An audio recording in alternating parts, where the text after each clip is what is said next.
Hi, my name's Norman Drangsholt with the Sea Dog line, and today we're going to show a new product that's coming out for 2021.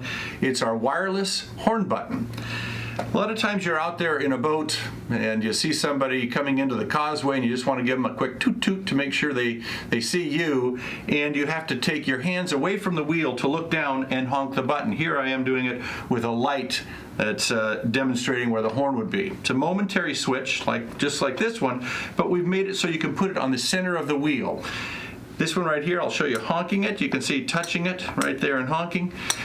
Two different ways to mount it. You can mount it like this one right here, where we've taken the back plate and used 2 screws, which is included, or you can do it like we've done here on the stainless steel cast piece, where we've used 2 pieces of a 3M double-sided tape.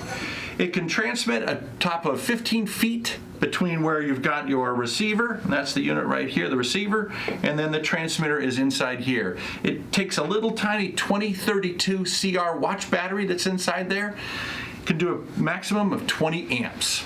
Great new product. If you want to see all of our products, you can go to sea-dog.com. Safe boating out there.